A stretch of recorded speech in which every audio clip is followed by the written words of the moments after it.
Ang kwentong ito ay hango sa totoong buhay. Karanasan ito ng isa sa mga malayong kamag-anak ni JR na itago na lang natin sa pangalang Jovan. Taong 1993, Miag-aw, Iloilo.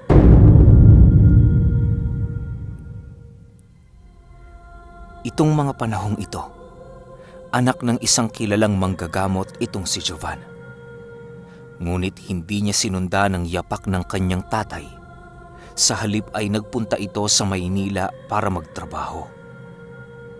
Pinayagan naman ito ng mga magulang niya sa kadahilan ng ayaw naman nilang ipilit kay Jovan ang buhay na ayaw nito.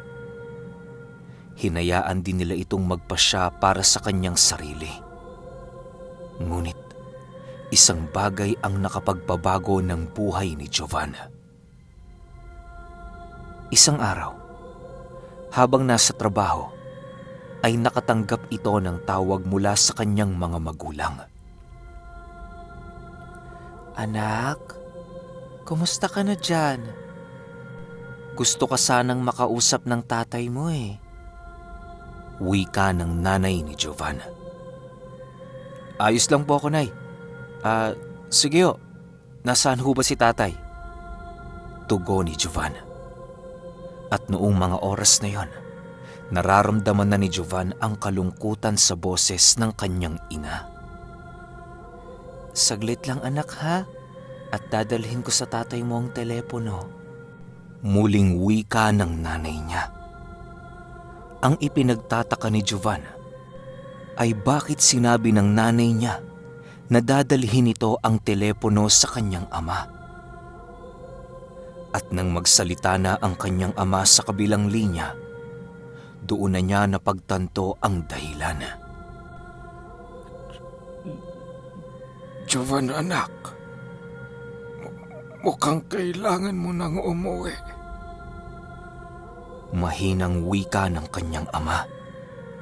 Alam na niya noong mga panahong yon na hindi na maganda ang lagay nito. Kaya nung sumunod na araw, ay nagpaalam ito sa kanyang amo na magbabakasyon. At dahil sa ibang lahi ang kanyang amo, ay hindi siya nito pinayagan. "Boss, uuwi muna ho ako sa probinsya namin ha. May mahalagang bagay lang po akong asikasuhin. Pwede po ba?" Pagpapaalam ni Jovan. "Ano? Uwi? Wala uwi. Dami trabaho oh. Di mo ba kita? Dami pa tayo gagawin." Wika nito. Matagal nang nag-iinit ang ulo ni Jovan sa taong yon dahil maliban sa napakakuripot ay napakasama talaga ng ugali nun. Lalo kapag nalalasing ito, nambabato ito ng kahit na anong mahawakan niya sa kung sinong makakasalubong niya. At dahil sa hindi siya pinayagan ng amo niya, ay nagdesisyon siyang umalis sa trabaho. Hinintay niya lang ang bigay na sweldo ng amo niya para may ipang pamasahe siya pauwi ng probinsya. At nung huling araw niya sa trabaho niya, ay biglang tumawag ang kanyang ina. "Jovan anak, pauwi ka na ba?" Tanong ng nanay niya sa kabilang linya. "Opo, Nay. Nasa biyahe na po ako. Kumusta po si tatay?" Tugon nito. "Ayun, nagpapahinga." "Anak, bilisan mo na ang pag-uwi ha?" Mangiyak-ngiyak na wika ng kanyang ina na labis niyang ipinagtaka. Dahil wala namang nababanggit ang nanay niya na kahit ano tungkol sa mga nangyayari. Iniisip na lang niya na na-miss lang siya ng mga magulang niya, gawa ng mahigit 5 taon siyang hindi nakauwi sa Miag-aw. Pagdating niya sa Iloilo, ay agad na siyang kumuha ng taxi para mapabilis ang biyahe niya papunta sa lugar nila. Bale, 3 oras ang biyahe galing siyudad ng Iloilo papunta sa bayan ng Miag-aw at 2 oras naman kapag tuloy-tuloy ang biyahe. Pagdating ni Jovan sa Miag-aw, ay sasakay pa siya ng habal-habal paakyat naman sa barangay nila. Konting description lang sa lugar ni na Jovan. Dito kasi mangyayari ang kwento. Ang lugar nila Jovan sa Miag-aw ay nasa pinakatuktok ng bundok. Isa yung maliit na pamayanan at iilan ang mga makikita mong bahay na magkakalayo pa. Napapaligiran din ito ng makapal na gubat at ang pangunahing pinagkakabuhayan ng mga tao sa lugar na yon ay ang pangkokopra at pagtatanim ng mais. Pagdating niya sa mismong tapat ng bahay nila, napansin niyang nag-iba na ang paligid. Napakarami ng tumutubong damo sa paligid at halatang hindi na ito nalinis ng matagal na panahon. Ang tatay niya kasi ang naglilinis sa paligid ng bahay nila dahil dito din ito nanggagamot. At dahil dito, ay dali-daling pumasok si Jovan sa loob ng bahay nila. Sinalubong naman siya ng kanyang ina. Niyakap siya nito habang umiiyak. At nang kumalas na ito, nanlumo si Jovan sa kadahilanang nakita niyang sobrang payat na ng nanay niya. Nay, ano pong nangyari sa inyo? Bakit parang pinapabayaan niyo naman ang sarili ninyo? Nasaan ho si tatay? Tanong nito. Agad namang itinuro ng nanay niya kung nasaan ang kanyang ama. Nasa likod ng bahay siya, anak. Halika't hinihintay ka na niya. Wika nito. Dahan-dahan siyang lumabas sa pinto nila sa likod ng bahay at nakita niya ang tatay niya na nakaupo sa isang upuang tumba-tumba. Agad niya itong nilapitan at nanlumo na naman si Jovan nang makita niya ang kalagayan ng kanyang ama. Sobrang payat na nito na halos butot balat na lang. Nakangiti lang ito sa kanya.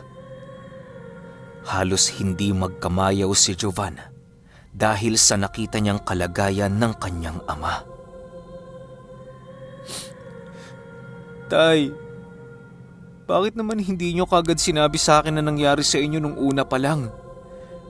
E di sana nakauwi agad ako para napagamot ko kayo. Wika nito habang nakaluhod sa harap ng tumba-tumba ng kanyang ama. Ayos lang, anak. Alam ko din kasi na abala ka sa trabaho mo eh. Isa pa, anak. Pagod na ako. Mahinang wika ng kanyang ama. At humagulgol na lang si Jovan ng iyak sa sinabi ng tatay niya. Habang nag-uusap ang mag-ama, ay nagpaalam naman ang nanay ni Jovan para magluto. At nang maiwan silang dalawa, agad nang nagtanong si Jovan kung ano ang nangyari at bakit nagkaganon ang kanyang ama. Nagkwento naman ito. Ayon sa tatay niya, may ginamot itong ginagambala ng isang elemento. Napagaling naman niya ito at napatay niya ang elementong gumagambala sa pasyente niya. Ang hindi niya alam ay hindi pala ordinaryong elemento ang napatay ng tatay niya. Dahil nung mga sumunod na araw, nagsimulang makaramdam ng kakaiba ang tatay ni Jovan. Minsan ay may mga lumalabas na mga kulisap sa kanyang katawan. Akala niya nung una ay barang ito. Pero alam ng tatay niya na hindi siya kayang tabla ng sumpa ng barang. At ang tanging makakatalo sa kanya ay isang elemento na may mataas na katungkulan. At doon niya napagtanto na ang nakalaban niya at napatay ay isang prinsipe ng mga Tamawo. Unti-unti siyang pinahirapan ng ama ng Tamawong napatay niya hanggang sa tuluyang bumagsak ang katawan ng tatay ni Jovan. Anak, wala na akong oras. Ngayon, sa gusto mo at sa hindi, muli kong hihilingin sa iyo na saluhin mo ang pagiging manggagamot ko. Alam ko na hindi mo pinangarap ang buhay na meron ako. Pero anak, sana'y isipin mo ang ikabubuti ng nakararami. Wika ng tatay nito. Napaisip naman si Jovan sa sinabi ng kanyang ama. Lalo na nung sinabi nito na isipin niya ang ikabubuti ng nakararami. Tay, bigyan po ninyo ako ng panahon na pag-isipan nito. Dahil bago sa akin ang mga sinabi ninyo. Sa ngayon, Tay, pumasok na muna tayo sa loob ng makakain na. Nagluto si nanay ng masarap na tinola. Wika ni Jovan sa kanyang ama. Noong hapon ding yon, habang nakaupo sa isang bangko sa tapat ng bahay nila itong si Jovan, ay may napansin siyang mga kalalakihan na dumaan. Ang alam niya kasi, walang daanan sa lugar nila at wala na ding mga bahay sa gawing dulo ng kanilang lupa. At para matiyak kung saan nagpunta ang mga taong yon, ay sinundan niya ito ng tingin. Ngunit laking gulat niya na lang na tila ba bigla na lang nawala ang mga ito. Isang malawak na maisan na kakagapas pa lamang ang nasa gawing yon, kaya makikita niya kung saan nagpunta ang mga lalaki. Pero wala na talaga siyang nakita, kahit mga bakas ng mga paa ng mga ito. Inisip na lamang niya na baka guni-guni niya lang yon. Dahil simula nung nagbiyahe siya galing ng Maynila, ay hindi pa siya nakakatulog ng maayos. Hindi rin kasi siya nakatulog sa barko, gawa nga ng napakalalaki ng alon nung nagbiyahe siya. Kaya nagpasya na lamang siyang pumasok ng bahay at laking gulat niya dahil pagpasok niya sa pintuan nila ay nakasalubong niya ang kanyang ama. Nakatayo na ito at tila ba walang nangyari sa kanya. Tay, magaling na ba kayo? Bakit kayo nakatayo? Mautal-utal na tanong ni Jovan sa kanyang ama. Anak, huwag kang mabibigla. Ganito ang nangyayari sa akin sa tuwing sasapit ang hapon. Nagbabalik ang dati kong katawan hanggang sa pagsapit ng umaga. At sa pagsikat ng araw, babalik na naman ako sa inuupuan kong tumba-tumba at magmimistulan na namang lantang gulay. Pagpapaliwanag ng kanyang ama. At dagdag pa nito na yon ang pagkakataon upang ipasa niya ang taglay niyang kakayahan kay Jovan. Biglang nagulo ang isipan ni Jovan sa kadahilan ng hindi niya alam kung ano ang nangyayari. Hindi niya rin akalain na may ganitong hiwaga na nangyayari sa pamamahay nila. Dahil sa pagkagulo ng isipan ni Jovan, ay agad siyang tumakbo papalabas ng bahay. Anak! Sandali lang! Huwag kang umalis! Pagpigil ng kanyang ama sa kanya. Ngunit hindi nakinig si Jovan at patuloy lang ito sa pagtakbo. Hindi niya namalayan na nasa loob na siya ng kagubatan. Huminto siya sa pagtakbo at nagpalinga-linga. Doon niya napansin na masyado na pala siyang napalayo sa kanilang bahay at magdidilim na din noong mga oras na yon. Kaya naisip na lang niya na maglakad pabalik. Ngunit hindi na niya matandaan ang daan pabalik. Nagpaikot-ikot si Jovan sa loob ng gubat hanggang sa tuluyan ng magdilim. Nagsimula ng makaramdam ng takot si Jovan, lalo na nang makarinig siya ng mga kaluskos sa paligid. Kaya naisipan niyang huminto at gumawa ng siga. Naisip na din ni Jovan na manatili na lamang sa loob ng gubat at palipasin ng gabi. Pagod na din kasi siya noong mga oras na yon, kaya naupo na lang siya sa harap ng ginawa niyang siga. At habang nakatitig sa apoy ng siga, ay unti-unting nakakaramdam ng antok si Jovan.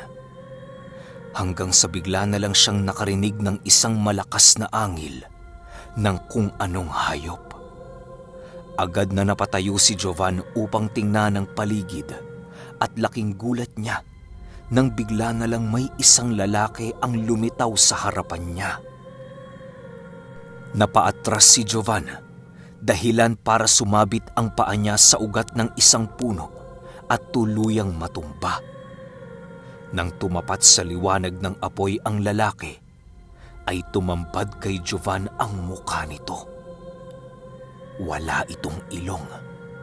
Napakaputla ng balat nito at ang mga mata nito ay purong kulay itim.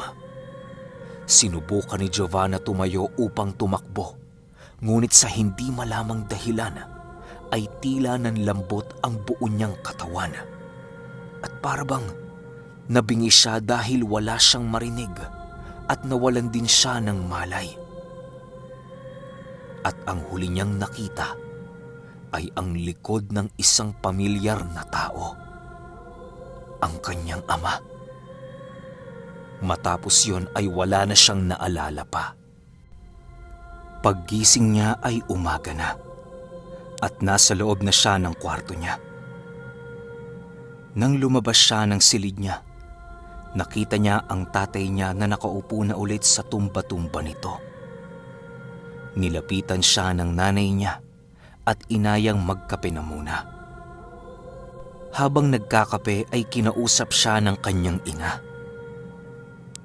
"Nak, ano bang pumasok sa isip mo tumakbo ka papasok sa kagubatan?" Tanong nito. Ngunit sa halip na sumagot, ay tinanong niya ang nanay niya kung ano ang nangyayari sa kanyang ama. "Nay, ano po bang totoong nangyari kay tatay? Bakit siya nagkakaganyan?" At nagpaliwanag naman ang kanyang ina.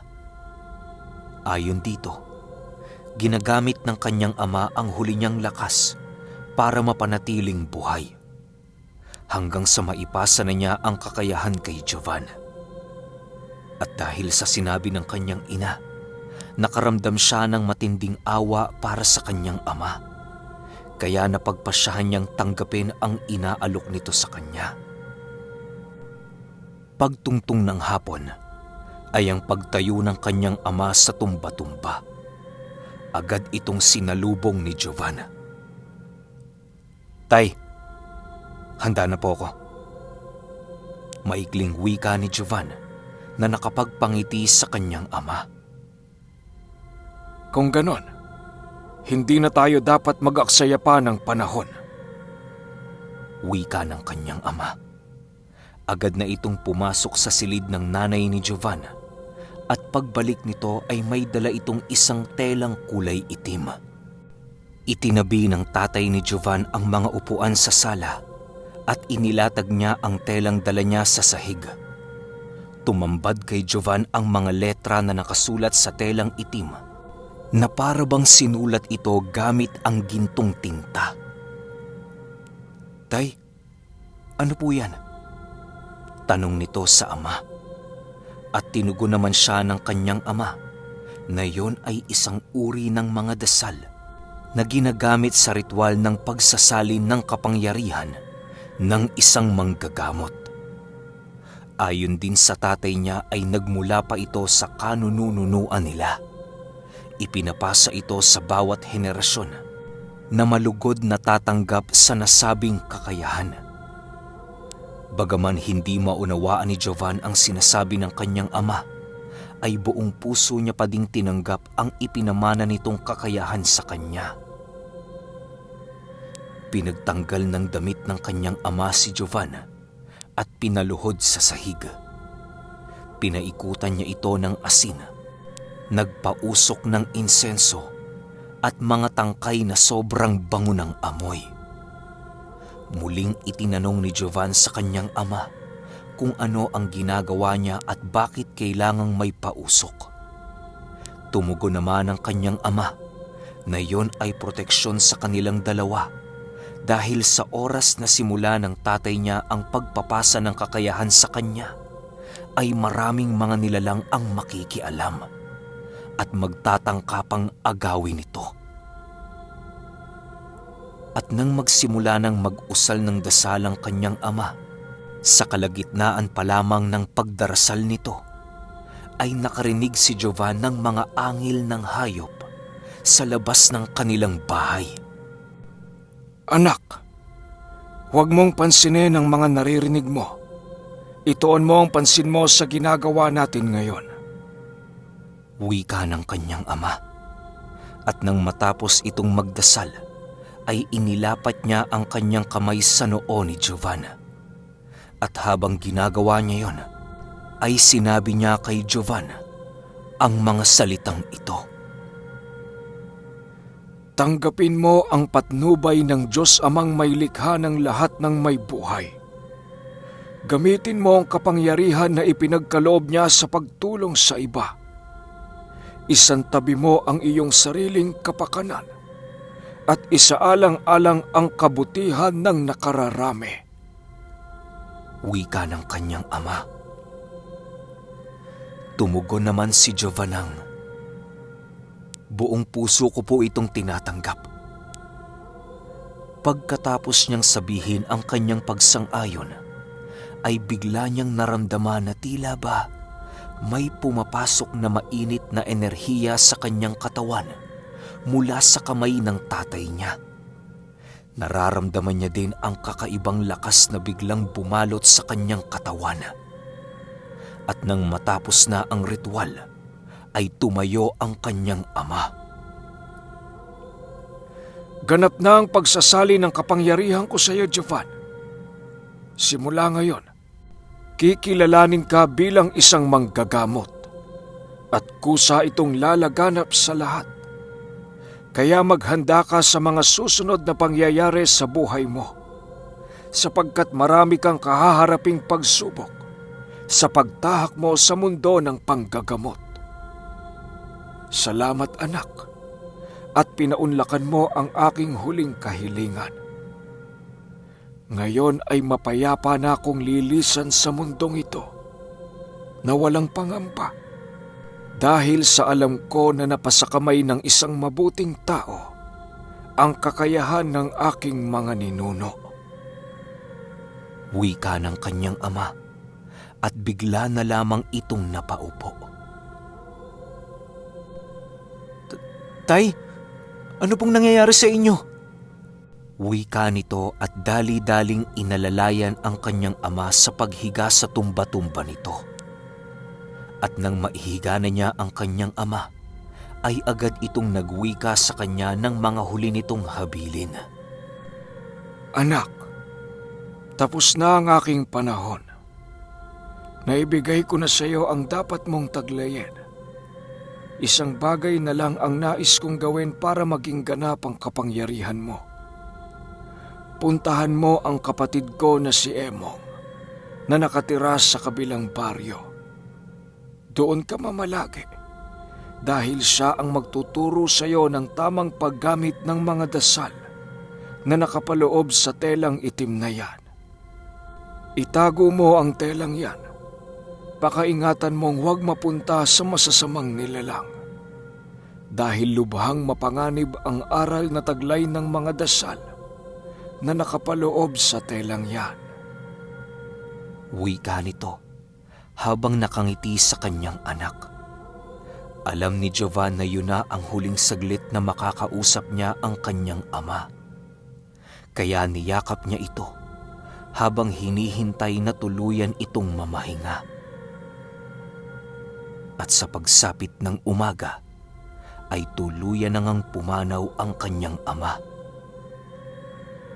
Matapos mailibing ng kanyang ama, ay kaagad na din siyang nagpaalam sa kanyang ina upang magpunta sa kanyang tiyuhin na kapatid ng kanyang ama. Ngunit binalaan siya ng kanyang ina na ang taong kanyang pupuntahan ay isang kilalang aswang. Naikinagulat naman ni Jovan dahil bakit isang aswang ang itinuro sa kanyang ama na magtuturo sa kanya ng lahat ng dapat niyang malaman sa panggagamot. Gayunpaman, itinuloy pa din ni Jovan ang pagpunta sa taong ito. At hindi akalain ni Jovan na napakalayo pala ng kabilang baryo. 2 bundok ang nilakbay niya bago niya marating ang pinakaunang bahay sa baryong tinutukoy ng kanyang ama.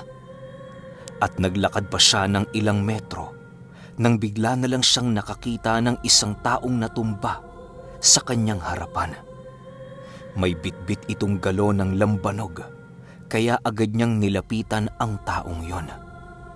Tirik ang araw ng mga oras na yon, kaya nasabi na lamang ni Jovan sa sarili niya na, "Ano ba yan?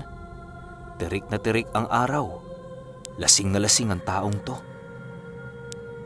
Dali-dali niya itong binuhat upang paupuin sa tabi ng daan.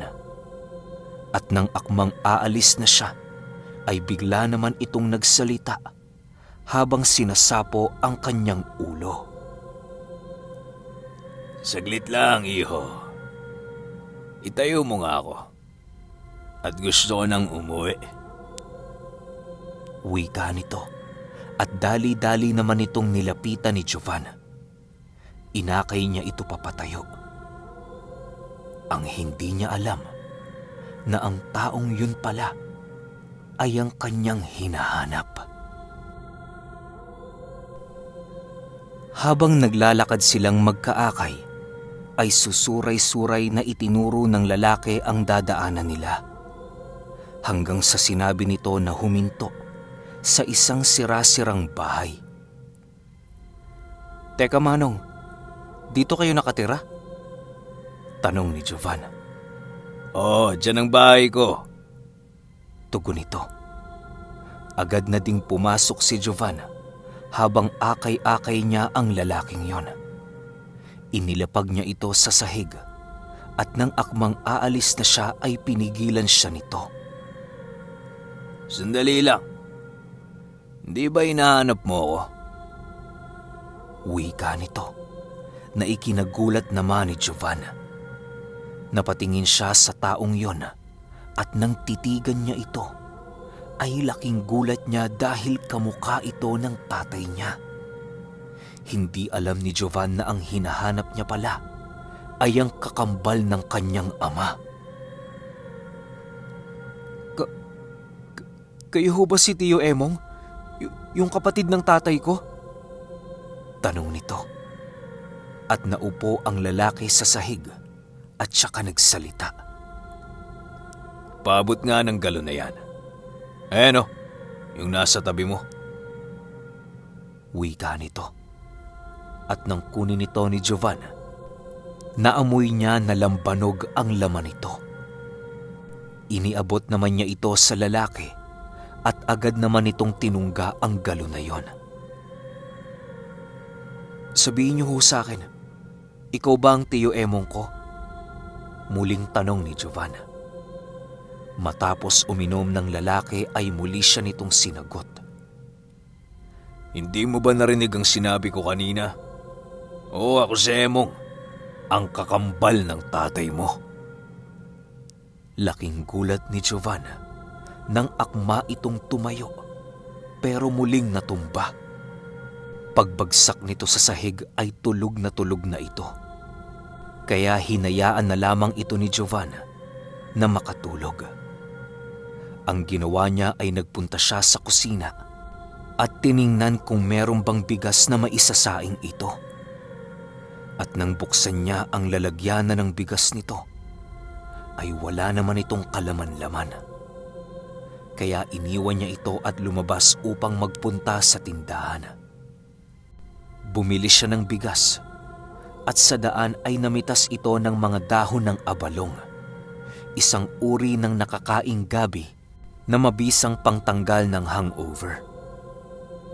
Pagdating niya sa bahay nito, ay mahimbing pa rin itong natutulog. Habang nagluluto ng makakain, ay inayos ni Jovan ang mga kalat sa kusina nito. Para kasing dinaanan ng bagyo ang bahay ng Tiyo Emong niya. At nang maluto na ang sinaing niya, ay agad na niyang ginising ang tiyuhin para makakain. "Tiyo Emong, gising na ho kayo." Wika nito habang niyuyugyog ang tiyuhin niya. Maya-maya ay bumangon naman ito at bumaba sa kusina. Naupo ito sa harap ng lamesa habang sinasapo ang kanyang ulo. "Heto tiyo, higupin po ninyo para mawala ang sakit ng ulo nyo." Wika ni Jovan, sabay abot ng mangkok ng sabaw ng niluto niyang talbos ng abalong. Agad naman itong hinigop ang sabaw. Salamat ah. Teka, ano nga pala ang pangalan mo? Tanong nito.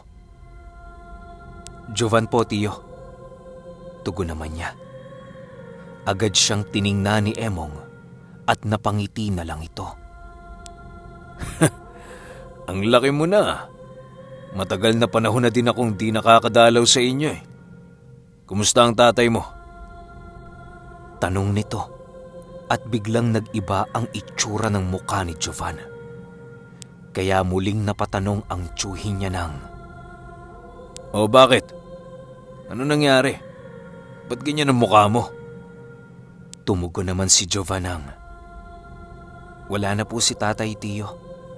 Mahigit 1 linggo na po ang nakalipas." Wika niya at napayuko naman ang tiyuhin niya sa narinig na balita. Nakikiramay ako, Jovan.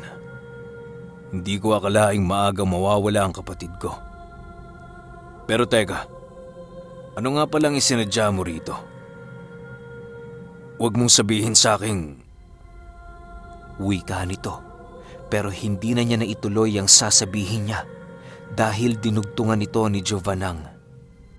"Naipasa na sa akin ni tatay ang kakayahan niya, tiyo, at pinapunta niya ako rito sa inyo para magsanay." Wika nito at agad naman humagalpak sa kakatawa ang tiyuhin niya.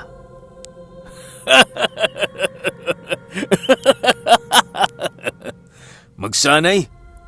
Alam mo ba ang sinasabi mo? Pero mas mahalagang tanong ngayon, nasabi ba ng tatay mo ang pinagkaiba namin? Tanong nito sa binata. "Opo, tiyo. Alam ko po kung ano kayo. Hindi ko nga lang alam kung paanong nangyari na naging magkaibang landas ninyo ni tatay." Tugon ni Jovan at agad namang nagpaliwanag ang kanyang tiyuhin. Kami ng tatay mo ay mula sa isang lahi ng mga babaylan na kung tawagin ay ituman. Di kagaya sa ibang lahi ng babaylan, ang may taglay na kakayahan ay pili lang. Kagaya ko at ng iyong ama, isinilang kami ng sabay, pero para kaming dalawang muka ng isang barya. Magkaiba ang aming kakayahan. Siya ay naging manggagamot, at ako naman ay isang aswang. Wika ng tiyuhin ni Jovan. Dagdag pa nito, bagaman isa siyang aswang, ay hindi niya ito kailanman ginamit. Dahil ang pinakapapel niya ay ang protektahan ang manggagamot niyang kakambal. "Pero tiyo, bakit naman po kayo lumayo sa tatay ko?" Tanong ni Jovan. Nakagawa ko ng isang bagay na lubusan kong pinagsisihan at hindi kinaya ng konsensya ko, kaya pinili kong lumayo sa iyong ama. Tugon nito at agad nang tumayo at lumabas ng bahay. Sinundan naman ito ni Jovan. "Teka tiyo, saan po kayo pupunta?" Sa bayan, bibili ng lampanog. Ay, teka, may pera ka ba dyan? Tugon nito. Wala nang nagawa si Jovan kundi sundan ang kanyang tiyuhin. Hapon na nang makarating sila ng bayan. At habang naglalakad ay pinagtitinginan sila ng mga taong nadaraanan nila. Nakikita mo ba ang mga tingin na yan, Jovan? Yan ang mga mapanghusgang tingin ng mga tao. Isa yan sa dahilan kung bakit ako lumayo sa iyong ama. Ayoko na madamay pa siya sa panghuhusga sa akin ng mga tao. Wika nito at agad na naupo sa isang lamesa sa tapat ng isang tindahan na nagtitinda ng lambanog. Habang naroroon, naisip na din ni Jovan na samahan ang tiyuhin niya na uminom. Baka sakaling magsalaysay ito ng buong pangyayari. At hindi nga siya nagkamali. Nakakailang tagay pa lamang silang dalawa at nagsimula ng magkwento ang tiyuhin niya. Alam mo ba, Jovan? Walang sino man ang nakakatalo sa amin ng tatay mo noong nanggagamot pa siya. Kahit na sino pa o kahit na ano pa. Ang tatay mo ang pinakamahusay na manggagamot sa lugar na ito. Wika nito. At habang nagtatagal ang pagkukwento nito, ay palalim naman ng palalim ang mga bagay na sinasabi niya kay Jovan. Hanggang sa sinalaysay nito ang dahilan kung bakit siya humiwalay ng landas sa kanyang ama. Flashback tayo ng maraming taon. Noong mga panahong hindi pa ipinapanganak si Jovan.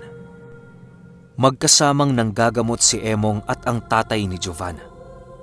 Kagaya nga ng sinabi ni Emong, siya ang tagabantay ng tatay ni Jovan habang nanggagamot ito. Subalit isang araw ay ipinatawag sila sa isang bahay na ginagambala ng isang elemento. Ang hindi nila alam, hindi lang pala iisa ang gagamutin nila. Sa unang pagkakataon, ay nasaksihan nila kung paano sabay-sabay na sinaniban ng mga elemento ang tatlong katao. Hindi na magkanda-ugaga ang tatay ni Jovan noong mga oras na yon, at habang ginagamot niya ang isa sa mga ito, ay inaalalayan naman siya ni Emong. At walang ano-ano, habang nanggagamot ang tatay ni Jovan, ay bigla na lang tumayo ang isa sa mga sinasapian at sinugod nito ng itak ang tatay ni Jovan. Agad naman itong napigilan ni Emong at dinala sa isa pang silid ng bahay. Ngunit habang dinadala niya ito, ay nanlaban ito at kinagat si Emong sa braso. Dahilan para mabitawan niya ito, kaya walang nagawa si Emong kundi ang gamitan nito ng lakas. Hinawakan niya ang kamay nito at sa sobrang higpit ng pagkakahawak niya ay nabali ang braso ng taong yon, na naging dahilan naman para magalit sa kanya ang mga kamag-anak ng mga ginagamot nila. Pinagsusuntok ng mga ito si Emong hanggang sa hindi na ito makapagpigil. Napilitan itong lumaban para ipagtanggol ang kapatid at ang kanyang sarili. At sa hindi inaasahang pangyayari, ay napatay nito ang dalawa sa mga tao na nasa bahay na yon.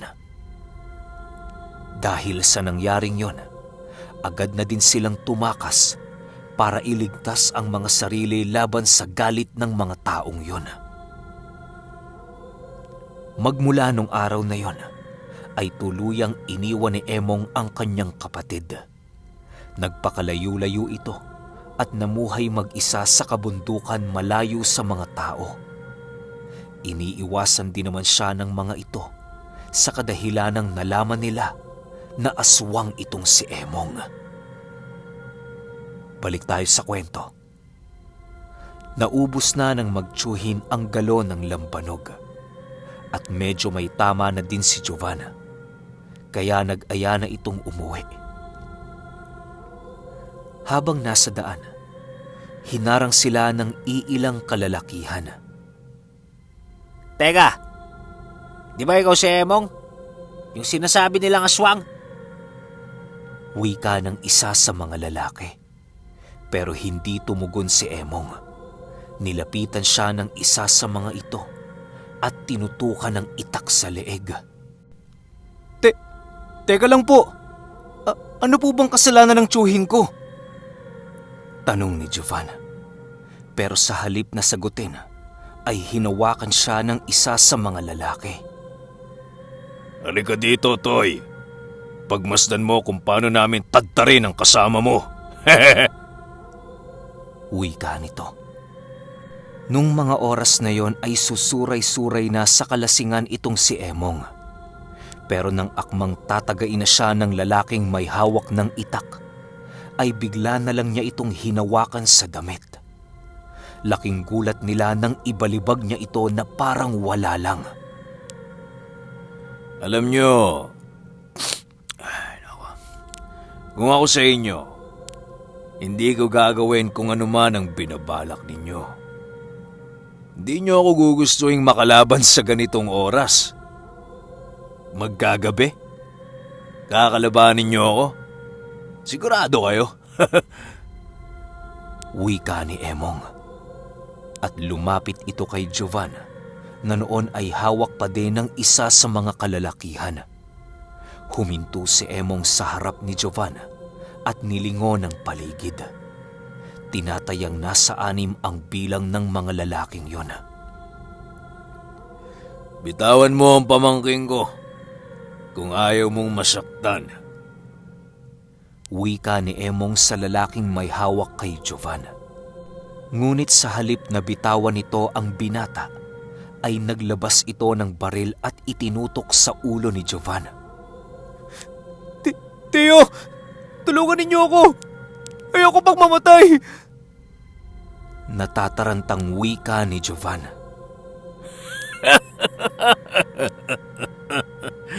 Huwag kang mag-alala, Jovan. Di ka mamamatay. Di ka tatablan ng bala ng baril na yan. Tugon ni Emong. Patuloy itong humahakbang papunta sa kinakatayuan ni Jovan at nung lalaking may hawak sa kanya. At walang ano-ano, ay bigla na lang itong napunta sa likod ni na Jovan na ikinagulat ng mga kalalakihan. Hinawakan nito sa batok ang lalaki at nagsalita ng, Hindi ba sinabi ko na sa inyo na hindi nyo gugustuhing makalaban ako sa ganitong oras ng gabi? Di kasi kayo nakikinig eh.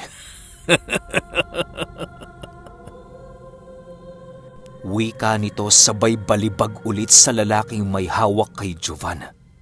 Dahilan para mabitawan nito ang binata. Agad naman siyang sinugod ng 4 pang kalalakihan, gamit naman ang itak.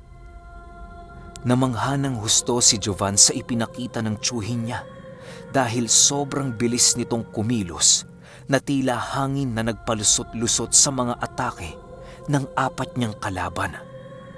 At gamit lamang ang kanyang kamay ay sinangga niya ang atake ng mga ito at ibinalibag isa-isa na parang mga laruan.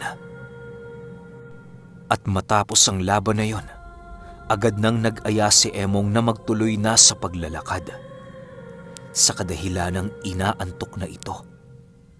Ngunit bago sila tuluyang umalis, ay nag-iwan ng isang babala si Emong sa mga lalaki.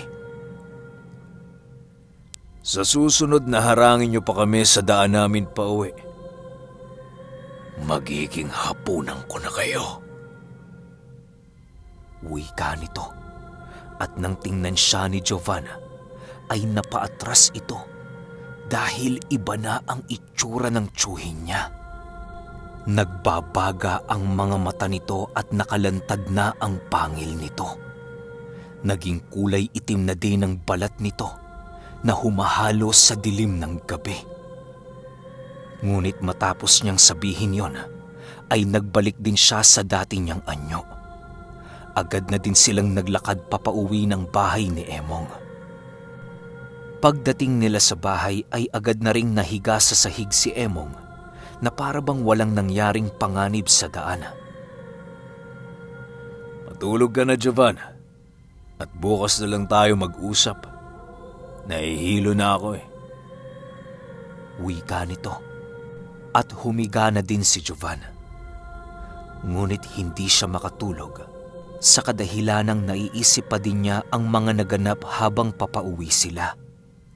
Hindi niya lubos akalaing makikita niya ang anyong aswang ng tiyuhin niya. Hanggang sa sumapit na lang ang umaga at hindi nagawang makatulog ni Jovan. At nang makita niya ang kanyang tiyuhin ay papatayo na ito. O Jovan, kumusta naman ang tulog mo? Bungad nito sa binata. Magandang umaga po, tiyo. Hindi nga po ako nakatulog eh. Wika nito. At natawa naman ang tiyuhin niya sabay sabi na masanay na siya kasi araw-araw niyang mararanasan ang ganoong karahasan habang kasama siya ng kanyang tiyuhin. Agad na siyang pinabangon nito at tumayo naman kaagad si Jovan. Inabutan siya ng tiyuhin niya ng isang basong inumin. Nang inumin ito ni Jovan, ay naubo siya dahil sa sobrang kakaiba ang lasa ng inumin na yon. Lasa yung halamang gamot na may konting lamig sa lalamunan at medyo mapait na maanghang. Pwe! Tiyo, ano ba tong pinainom mo sa akin? Ang sama ng lasa. Wika ni Jovan habang pinapahiran ang kanyang bibig. Ubusin mo yan. Pampalakas siya ng katawan. Kinakailangan mo yan ngayon lalo pat wala kang tulog. Wika ng tiyuhin niya sa kanya. Nakita niyang nag-iimpake ito ng mga gamit niya. Sinabi nito kay Jovan na ayusin na din ang gamit niya kasi uuwi na sila sa totoong bahay ng tiyuhin niya. At nagulat siya sa sinabi ng tiyuhin niya na ginawa niya pala ang kubong yon dahil alam niyang darating ang panahon na hahanapin siya ni Jovan.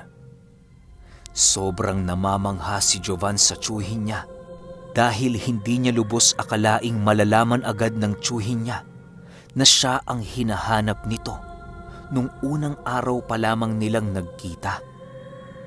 Matagal na palang hinihintay ng tiyuhin niya ang pagkakataong yon. At nang maihanda na nila ang lahat, ay agad na din silang nagsimulang maglakad.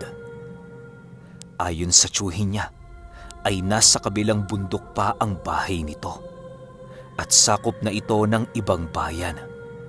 Mahigit isang araw na lakaran ang kanilang gagawin bago nila marating ang lugar na tinitirhan ng tiyuhin niya.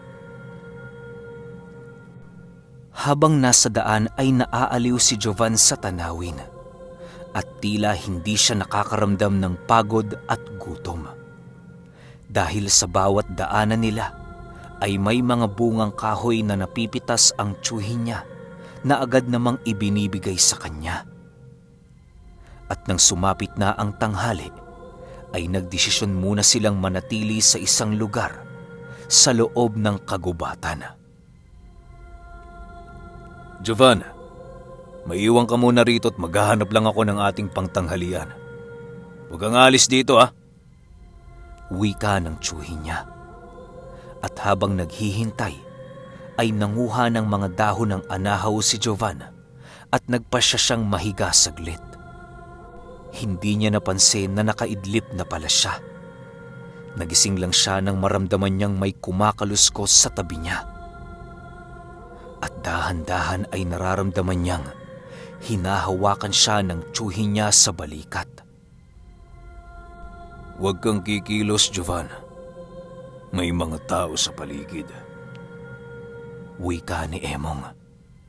Dahan-dahan namang lumingon si Jovan sa tiyuhin. Bakit po, tiyo? Wika nito habang papaupo. At sa di kalayuan ay nakita niya ang mga aninong nagkukubli sa mga puno. Maganda ka, Jovan. Hindi pala tao ang mga yan. Wika ng tiyuhin niya habang papatayo ito. Habang naghihintay ng mga susunod na mangyayari, ay tinanong siya ng tiyuhin niya kung dala ba niya ang telang itim ng kanyang ama. Kinapa naman ito ni Jovan sa kanyang bulsa kung saan nakalagay ang telang itim. At nang kinumpirma niya sa tiyuhin niya na dala niya nga ito, ay inutusan siya nitong itali ito sa kanyang noo na siya namang ginawa ni Jovan. At matapos niyang gawin yon ay nakaramdam siya ng kakaibang init na tila ba dumadaloy sa kanyang katawan. At saglit na dumaan sa isipan niya ang mga alaala ng kanyang ama noong kabataan pa nito. Maging ang mga paraan ng pakikipaglaban at panggagamot ng kanyang ama ay ipinakita sa isipan niya. At nang makabalik siya sa kanyang wisyo, ay nakita niyang isa-isang lumalabas mula sa mga puno ang mga nilalang.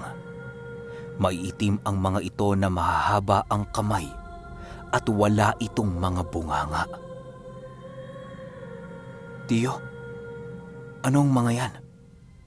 Tanong ni Jovan.